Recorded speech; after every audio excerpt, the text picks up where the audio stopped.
യൂട്യൂബിൽ എന്തെങ്കിലുമൊക്കെ വരുമാനം ഉണ്ടാക്കാൻ വേണ്ടിയിട്ടാണ് എല്ലാവരും സ്റ്റാർട്ട് ചെയ്യുന്നത്. അപ്പം അങ്ങനെ സ്റ്റാർട്ട് ചെയ്ത ആളുകൾക്ക് ഒരു ഹാപ്പി ന്യൂസ് ഉണ്ട് യൂട്യൂബിൻ്റെ ഭാഗത്തുനിന്ന്. അതായത് ഇനി മുതൽ എല്ലാവർക്കും കുറച്ച് പൈസ ഉണ്ടാക്കാനുള്ള പരിപാടികൾ യൂട്യൂബ് തരുന്നുണ്ട്. അതായത് 500 സബ് ഉള്ളവർക്കും മോണിറ്റൈസേഷൻ ചെയ്യാൻ പറ്റും. പക്ഷേ 500 സബ് ഉള്ളവർക്ക് മോണിറ്റൈസേഷൻ ചെയ്യാൻ പറ്റുമെന്ന് എല്ലാവർക്കും അറിയാം. അതിൻ്റെ കൂടെ 3000 വാച്ച് അവറും കംപ്ലീറ്റ് ആവണം, ഹാഫ് മോണിറ്റൈസേഷൻ ആവണം.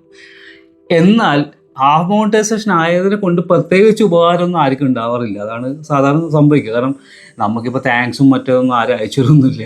ഒരു കമൻറ്റ് പോലും ഇടാത്ത ആൾക്കാരാണ് പിന്നെ പൈസ അയച്ചത്. അത് ചെറിയ ക്രിയേറ്റേഴ്സിനെ സംബന്ധിച്ച് ഇതൊക്കെ വലിയൊരു പ്രശ്നമാണ്.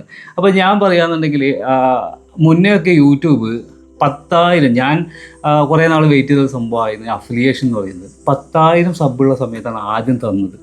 പിന്നെ അവർ മാറ്റിയിട്ട് അത് കുറച്ചുകൊണ്ട് 5,000 ആക്കി. പിന്നെ ഇപ്പോൾ ലേറ്റസ്റ്റ് അപ്ഡേറ്റ് എന്ന് പറഞ്ഞാൽ നമ്മൾ ഹാഫ് മോണിറ്റൈസേഷൻ ആയ എല്ലാവർക്കും തന്നെ ഈ അഫിലിയേഷൻ തരുന്നുണ്ട്. ഷോപ്പിംഗ് അഫിലിയേഷൻ യൂട്യൂബ് തരുന്നുണ്ട് എന്നുള്ളതാണ്. അപ്പോൾ നിങ്ങളേക്കും ഇതാണ് ഇത്ര വലിയ സന്തോഷം എന്ന് വിചാരിക്കും. കാരണം ഇതിനെ കൊണ്ട് എന്താ ചെയ്യേണ്ടതെന്ന് നിങ്ങൾക്ക് അറിയണ്ടേ അല്ലേ? എന്നോട് ഒരുപാട് ആൾക്കാർ ചോദിച്ചിട്ടുണ്ട്, ഈ സാധനത്തെ കൊണ്ട് എന്താണ് ഉപകാരം, ഇത് എങ്ങനെയാണ് ഈ പരിപാടി നടക്കുക എന്നുള്ളത്. അതിപ്പോൾ അതിൻ്റെ കുറച്ച് കാര്യങ്ങൾ ഞാൻ പറഞ്ഞുതരാം. അത് എങ്ങനെയാണ് ഈ അഫിലിയേഷൻ ചെയ്യുന്നത്. ഇതൊരു മാർക്കറ്റിംഗ് രീതിയാണ്, അഫിലിയേഷൻ മാർക്കറ്റിംഗ് ആണ്. അഫിലിയേഷൻ മാർക്കറ്റിംഗ് എന്ന് പറഞ്ഞാൽ നമ്മുടെ കയ്യിൽ നിന്ന് നമ്മൾ റെക്കമെൻഡ് ചെയ്യുന്ന ഒരു പ്രൊഡക്റ്റ് ആളുകൾ വാങ്ങണമെങ്കിൽ അതൊരു ട്രസ്റ്റ് ബിൽഡ് ആവണം. ആ പ്രൊഡക്റ്റിനെ കുറിച്ച് പറയണം, അല്ലെങ്കിൽ ആ പ്രൊഡക്റ്റിനെ കുറിച്ച് ആളുകൾ നമ്മുടെ വീഡിയോയിലൂടെ അറിയണം. പക്ഷേ ഇന്ന് ഭൂരിഭാഗം ആൾക്കാർ, ഇപ്പം നിങ്ങൾ ഈ കാണുന്ന ആൾ കമൻറ്റ് ചെയ്യുക, നിങ്ങൾക്ക് അഫിലിയേഷൻ ഓൺ ആയിട്ടുണ്ടെങ്കിൽ കിട്ടിയിട്ടുണ്ടെങ്കിൽ നിങ്ങൾ എപ്പോഴെങ്കിലും അഫിലിയേഷനിലൂടെ ഒരു പ്രൊഡക്റ്റിനെ പരിചയപ്പെടുത്തിയിട്ടുണ്ടോ?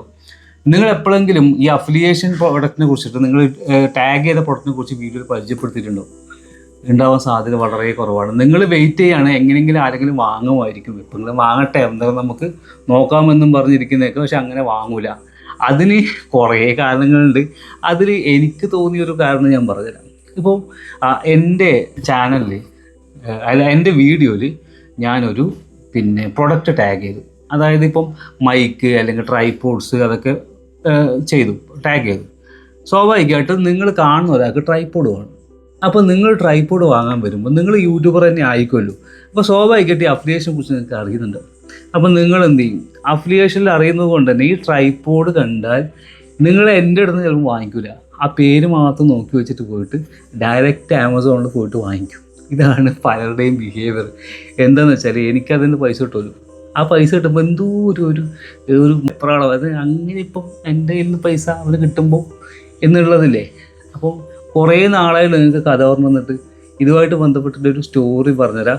അപ്പോൾ സ്റ്റോറി ഇഷ്ടമില്ലാത്ത ആരെങ്കിലും ഉണ്ടെങ്കിൽ സ്കിപ്പ് അടിച്ചോ, എന്നിട്ട് നേരെ ബാക്കി കണ്ടാൽ മതിട്ടാണ്. അപ്പോൾ കുറേ നാളായിട്ട് സ്റ്റോറി ഇല്ലാന്ന് പരാതി പറഞ്ഞുകൊണ്ട് ഞാൻ സ്റ്റോറി പറഞ്ഞുതരാം. പണ്ട് ഞാൻ മദ്രസയിൽ പഠിക്കുന്ന സമയത്ത് എനിക്ക് അവിടെ നിന്ന് പറഞ്ഞു തന്നൊരു കഥയാണ്. ഒരു വൃദ്ധയായ സ്ത്രീ ഉണ്ടായിരുന്നു, ഭയങ്കര ദുഷ്ടത്തെയാണ്. അപ്പോൾ ദുഷ്ടത്തി എന്ന് പറഞ്ഞാൽ ദുഷ്ടതയ്ക്ക് ഗിന്നസ് റെക്കോർഡ് കിട്ടുന്നാലും പറയില്ല, അജാതി ദുഷ്ടത്തെയാണ്. ഒരു പൂച്ചക്കുഞ്ഞിക്ക് പോലും ഒരു വെള്ളം പോലും കൊടുക്കില്ല, അജാതി ആയിട്ടാണ്. അങ്ങനെ ആ പെണ്ണുങ്ങളുടെ അടുത്തേക്ക് ഒരു ദിവസം ഒരു പിച്ചക്കാരൻ വന്നു. പിച്ചക്കാരൻ വന്നിട്ട് പറഞ്ഞു എന്തെങ്കിലും സഹായിക്കണം എന്ന് പറഞ്ഞു. പെണ്ണുങ്ങൾ പറഞ്ഞു നിന്നെ സഹായിച്ചിട്ട് എനിക്ക് എന്ത് കിട്ടാനാണ്, ഞാൻ നിന്നെ സഹായിക്കുമെന്നില്ല. അപ്പോൾ അയാൾ പറഞ്ഞു നിങ്ങൾ എന്നെ സഹായിച്ചാൽ നിങ്ങൾക്ക് സ്വർഗം കിട്ടും.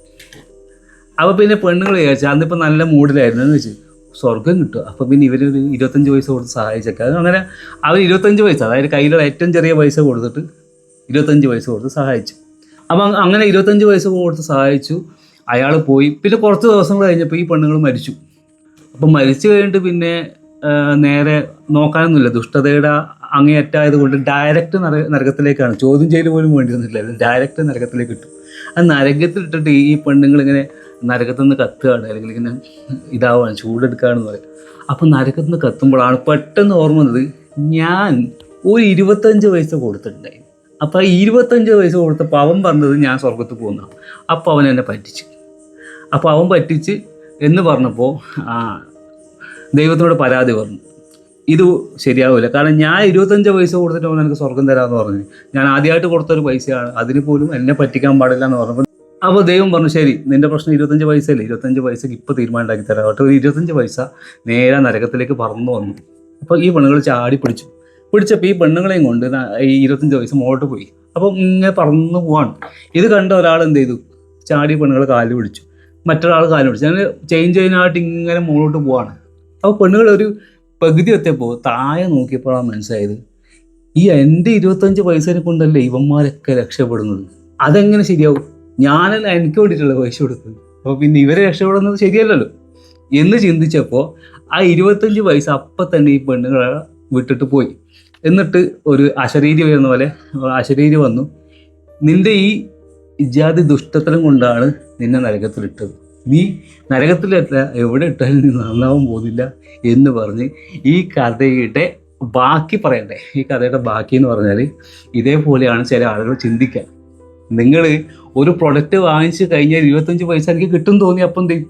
അങ്ങനെ നീ ഇപ്പം ആ പൈസ ഉണ്ടാക്കണ്ട. പക്ഷെ അതിൻ്റെ ആ എമൗണ്ടിൻ്റെ കൂടുതൽ ഒരിക്കലും അവരോട് വാങ്ങുന്നില്ല. അതായത് നമുക്ക് തരുന്ന പൈസ ഒരിക്കലും എന്ത് ചെയ്യുന്നില്ല, ആളുകളോട് എക്സ്ട്രാ വാങ്ങുന്നില്ല. അവർ വാങ്ങിച്ച പ്രൊഡക്റ്റിൻ്റെ കമ്മീഷനാണ് തരുന്നത്. ഇനി അവർ ഇതൊന്നും ഇല്ലാതെ വാങ്ങിച്ചാൽ അതേ എമൗണ്ട് കൊടുക്കണം, പക്ഷെ കമ്മീഷൻ ആർക്കും കിട്ടൂല. പക്ഷെ എന്നാലും കുഴപ്പമില്ല, ആർക്കും കിട്ടാണെന്നാലും കുഴപ്പമില്ല എന്നാണ് ചിലവരുടെ ആറ്റിറ്റ്യൂഡ്. അപ്പം ഇതാണ് ഒരു നമ്മുടെ ഈ സെയിൽ നടക്കാത്തതിൻ്റെ ഒരു കാര്യമായിട്ട് നിങ്ങൾക്ക് തോന്നിയത്. ഇനി മാറ്റങ്ങളൊക്കെ ഉണ്ടാവട്ടെ, ഞാനൊരു ഇതൊരു തമാശയായിട്ട് പറഞ്ഞാണ്. അപ്പോൾ ഇതിൻ്റെ കാര്യങ്ങൾ മനസ്സിലാവാൻ വേണ്ടിയിട്ട്. അപ്പോൾ നമ്മൾ അഫിലിയേഷൻ ചെയ്യുന്ന സമയത്ത് നമ്മൾ ചെയ്യേണ്ടത് ഇറലവൻ്റ് ആയിട്ടുള്ള, അതായത് നമ്മുടെ ടോപ്പിക്കുമായിട്ട് ഒരു ബന്ധമില്ലാത്ത, ഞാൻ കൊണ്ടുപോയിട്ട് ചട്ടിയും കലവും പിന്നെ ബാത്റൂമിൻ്റെ ഐറ്റംസും മറ്റേ പ്ലേറ്റ് കഴുകുന്ന ഐറ്റംസും ഒക്കെ ആഡ് ചെയ്ത് കഴിഞ്ഞിട്ട് സെയിൽ നടക്കും ഇല്ല. കാരണം എൻ്റെ ടെക്കാണല്ലോ വീഡിയോ. അപ്പം ഞാൻ എന്ത് ചെയ്യണം, ചാനലുമായിട്ട് ബന്ധപ്പെട്ട വീഡിയോ എടുക്കാനായിട്ട് ബന്ധപ്പെട്ട പ്രൊഡക്റ്റുകൾ ടാഗ് ചെയ്യണം. ഞാൻ കുറേ പ്രൊഡക്റ്റ് ഇപ്പോൾ ഉലാൻസി എന്ന് പറയുന്ന കമ്പനിയുടെ മൈക്കും ട്രൈപോഡ്സും ഒക്കെ അത്യാവശ്യം ക്വാളിറ്റി ഉണ്ട്. ഞാൻ കഴിഞ്ഞ വീഡിയോയിൽ ടാഗ് ചെയ്ത് വെച്ചിട്ടുണ്ട്. ഇതിലും ചെയ്യാൻ നിങ്ങൾക്ക് ആർക്കും ആവശ്യം ഉണ്ടെങ്കിൽ നിങ്ങൾ വാങ്ങിച്ചു, ഞാനത് വെരിഫൈ ചെയ്തിട്ടേ ഈ സാധനങ്ങൾ പറയാറുള്ളൂ. അപ്പോൾ നിങ്ങൾ ചെയ്യേണ്ടത് എന്താണെന്ന് വെച്ചാൽ, നിങ്ങൾക്ക് ഇതുപോലെ അഫിലിയേഷൻ കിട്ടിയാൽ കുക്കിംഗ് വീഡിയോ ചെയ്യുന്ന ആളുകളാണെങ്കിൽ ചെയ്യേണ്ടത് കുക്കിങ്ങുമായിട്ട് ബന്ധപ്പെട്ട അടുക്കളയുമായിട്ട് ബന്ധപ്പെട്ട പ്രൊഡക്ട്സ് ഉണ്ടാവില്ലേ, മിന്ത്രയും ഫ്ലിപ്കാർട്ടുമാണ് ഇപ്പോൾ അഫിലിയേഷൻ നമുക്ക് യൂട്യൂബ് തരുന്നത്. അപ്പോൾ ഫ്ലിപ്കാർട്ട് കേട്ട് എന്ത് ചെയ്യുക, അതുപോലെയുള്ള പ്രൊഡക്റ്റുകൾ വലിയ എമൗണ്ടിൻ്റെ ഒന്നും വേണ്ട, ഒരു 100-150 എമൗണ്ടിൻ്റെയൊക്കെ സാധനങ്ങൾ കണ്ടുപിടിച്ചിട്ട് എന്ത് ചെയ്യുക, അതിനെക്കുറിച്ചിട്ട് സംസാരിക്കുക. ഇല്ലെങ്കിൽ അത് നിങ്ങൾ വാങ്ങിച്ചിട്ട് അതിനെക്കുറിച്ച് സംസാരിച്ചിട്ട് എന്ത് ചെയ്യുക, നിങ്ങൾ ടാഗ് ചെയ്യുക. ഇങ്ങനെ ചെയ്താൽ അതിൽ സെയിൽ നടക്കാനുള്ള സാധ്യത വളരെ കൂടുതലാണ്. കാരണം ഒന്ന്, നിങ്ങൾ അതിനെ എക്സ്പ്ലെയിൻ ചെയ്യുന്നു, നിങ്ങൾ പറഞ്ഞു കൊടുക്കുമ്പോൾ ആളുകൾക്ക് ഒരു ട്രസ്റ്റ് ബിൽഡ്. അതുകൊണ്ട് സെയിൽ നടക്കാനുള്ള സാധ്യത കൂടുതലാണ്. ഏത് പ്രൊഡക്റ്റ് ആയിക്കോട്ടെ, ഏത് ടോപ്പിക് ആയിക്കോട്ടെ, നിങ്ങൾ ചെയ്യുന്നതെന്ന് പറഞ്ഞാൽ പറ്റിയെങ്കിൽ നിങ്ങൾ ഇതുപോലെ ഇടയ്ക്കൊക്കെ എന്ത് ചെയ്യുക, ആ ഏതെങ്കിലും ഒരു പ്രൊഡക്റ്റ് വാങ്ങിച്ചിട്ട് അതിനെക്കുറിച്ചിട്ടൊന്ന് പറയാം. അതിനെക്കുറിച്ച് പറഞ്ഞിട്ട് ഇതിൽ ആഡ് ചെയ്താൽ മതി. ഇപ്പം നടക്കും ഡ്രോയിങ് ചെയ്യുന്ന ആളുകളുണ്ടെങ്കിൽ ഡ്രോയിങ് ചെയ്യേണ്ട പെൻസിൽസ് കാര്യങ്ങൾ അങ്ങനെ ഒരു പരിപാടികളുണ്ടല്ലോ, അതിനെ എന്ത് ചെയ്യാം, പർച്ചേസ് ചെയ്തിട്ട് ഇത് ഫ്ലിപ്കാർട്ടിൽ വാങ്ങിച്ചാൽ ഇത്ര എമൗണ്ട് ആണെന്ന് പറഞ്ഞിട്ട് നമുക്ക് ടാഗ് ചെയ്യാം. ഏത് പ്രൊഡക്റ്റേക്ക് നിങ്ങൾക്ക് ഏകദേശം ഐഡിയ കിട്ടുമല്ലോ സാധനം. അപ്പോൾ നിങ്ങൾക്ക് ഐഡിയ കിട്ടുമല്ലോ എന്താ സംഭവം, ഞാൻ പറഞ്ഞ ഐഡിയ. അപ്പം ഇതുപോലെ സാധനങ്ങളെ കുറിച്ച് പറഞ്ഞിട്ട് വേണം നിങ്ങൾ ടാഗ് ചെയ്യാൻ വേണ്ടിയിട്ട്. ഇനി ത്രൂ ഔട്ട് ഒരു വീഡിയോ ഇതിനെക്കുറിച്ച് ചെയ്യണം എന്നില്ല. നിങ്ങൾ എന്ത് ചെയ്താൽ മതി, ചെറിയൊരു പോർഷൻ ചെയ്താൽ മതി, എവിടെയെങ്കിലും ലാസ്റ്റ് ഉൾപ്പെടുത്തിയാലും മതി. ഇപ്പം ഫേമസ് ആയ യൂട്യൂബേഴ്സ് പലരും പറയുന്നത് അവരുടെ റവന്യൂയുടെ 80% അല്ലെങ്കിൽ 90% അഫിലിയേഷനിലൂടെ വന്നതാണ്. അത് ലക്ഷങ്ങളാണ് അഫിലിയേഷനിലൂടെ വന്നത്.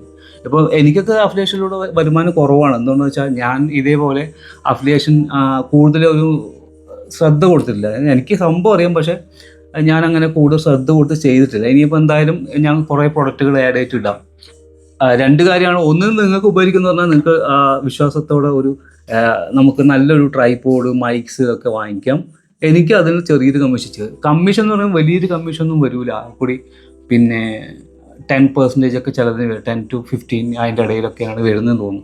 അപ്പം ചെറിയൊരു എമൗണ്ടൊക്കെ കിട്ടുള്ളൂ. എന്നാൽ പോലും ഒരു വരുമാനം ഒരു ഭാഗത്തോടെ വരട്ടെ. അപ്പോൾ എല്ലാവരും ഇത് കിട്ടിക്കഴിഞ്ഞാൽ, ഹാഫ് മോണിറ്റൈസേഷൻ ആയിക്കഴിഞ്ഞാൽ ഈ പരിപാടികളൊക്കെ നോക്കുക. നിങ്ങൾ യൂട്യൂബിൽ വരുന്ന ഈ റവന്യൂ ആയിട്ട് ബന്ധപ്പെട്ട എല്ലാ സംഭവങ്ങളും നോക്കിയാലാണ് നിങ്ങൾക്ക് ഒരു മന്ത്ലി ഒരു ഇൻകം വരിക. ഓക്കെ, അപ്പം പുതിയ അപ്ഡേറ്റ് ആണ്. എല്ലാവർക്കും ഈ ഒരു കാര്യങ്ങൾ ഇഷ്ടപ്പെട്ടെന്ന് വിചാരിക്കുന്നു. അതുകൊണ്ട് സബ് ചെയ്യാത്തവരുണ്ട്, സബ് ചെയ്യുക. തീർച്ചയായിട്ടും കമൻറ്റ് ചെയ്യാൻ നിങ്ങളുടെ കാര്യങ്ങൾ നമുക്ക് മറ്റൊരു എടുക്കാം.